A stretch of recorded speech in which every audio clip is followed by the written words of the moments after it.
আসসালামু আলাইকুম। Welcome to my YouTube channel Fariz diary. কেমন আছেন আপনারা? আশা করি আল্লাহর রহমতে সবাই ভালো আছেন, আমিও ভালো আছি। আজকে আমি চিকেন তেহারি রান্না করব, এই জন্য কিন্তু আমি চিকেন নিয়ে নিয়েছি। এখানে আছে পেঁয়াজ বাটা, কাঁচামরিচ বাটা, আদা বাটা, রসুন বাটা, আর এখানে আছে তেহারি মশলা। আর আমি বিরিয়ানিটা করব চিনি গুঁড়া চাল দিয়ে। এবার আমি মাংসটা একটু ম্যারিনেট করে রাখছি। পেঁয়াজ বাটা, কাঁচামরিচ বাটা, রসুন বাটা আর আদা বাটা দিয়ে দিলাম। রাঁধুনি তেহারি মশলা দিয়ে দিলাম 1 প্যাকেট।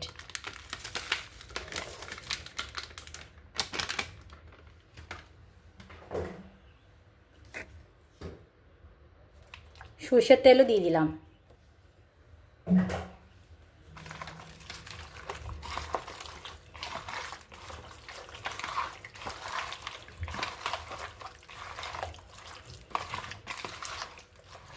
মাংসগুলো আমি এভাবে ম্যারিনেট করে কিছুক্ষণ রেখে দিব।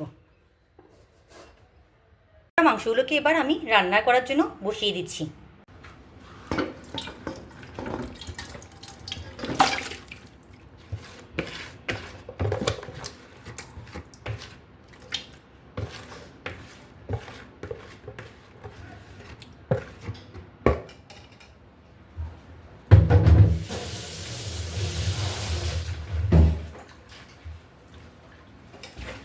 আর কিছুটা সামান্য পানিও দিয়ে দিলাম।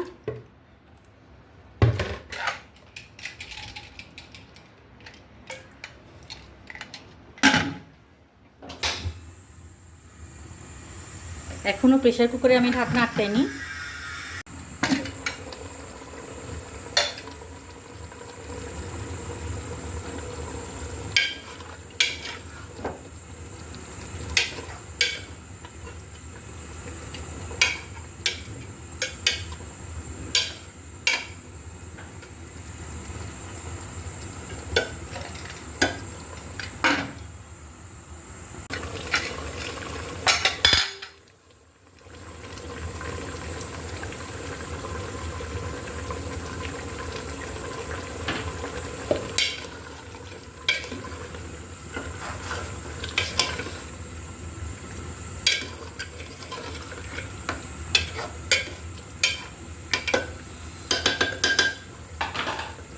পরিমাণ মতো লবণ কিন্তু আমি অ্যাড করে দিয়েছি।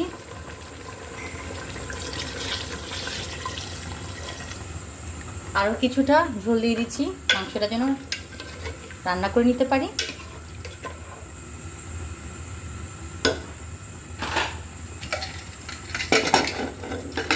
আমি ঢাকনাটা লাগিয়ে দিচ্ছি। আমার কিন্তু মাংসটা হয়ে গিয়েছে, দেখতে পাচ্ছেন। মাংসগুলো কিন্তু আমি ঝোল থেকে আলাদা করে নিলাম যেন মাংসগুলো ভেঙে না যায়। এবার আমি পরবর্তী কাজে চলে যাব। চালগুলো ধুয়ে নিলাম।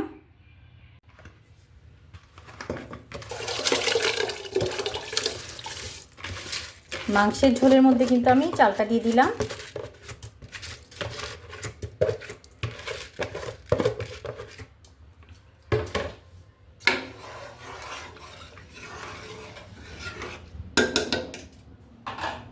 আর বাকিটা আমি দুধ দিয়ে দিব পরিমাণ মতো।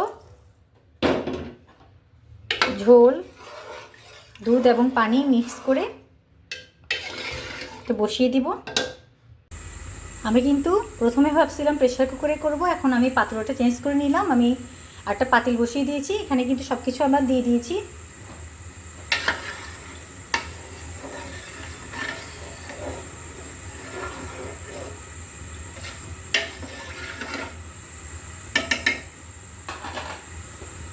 রান্না মাংসটা আমি লাস্ট পর্যায়ে কিছুটা পানি থাকা অবস্থায় অ্যাড করব।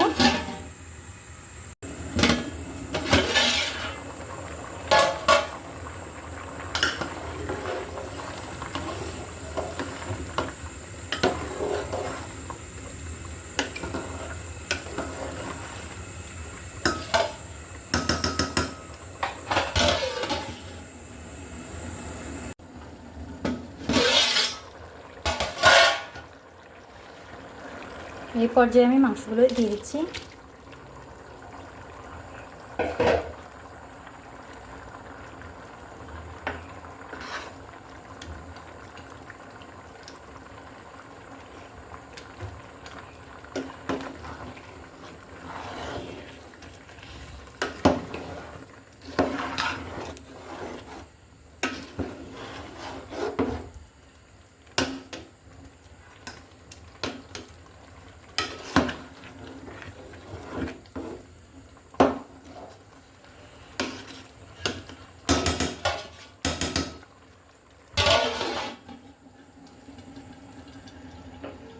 একদম কম আঁচে দিয়ে রাখলাম।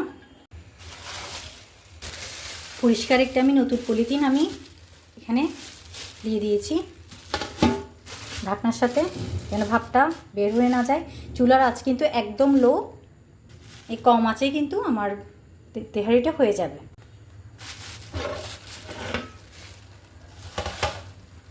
আমার এটা কিন্তু হয়ে গিয়েছে, আমি চুলাটা অফ করে দিচ্ছি। দেখতে পাচ্ছেন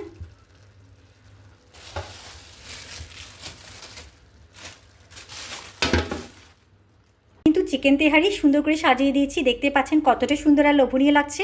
ফুলের মতো কিন্তু সাজিয়ে দিয়েছি আমি লেবু আর সিদ্ধ ডিম দিয়ে। তো আজকের মতো বিদায় নিচ্ছি। সবাই ভালো থাকবেন, সুস্থ থাকবেন। আল্লাহ হাফিজ, আসসালামু আলাইকুম।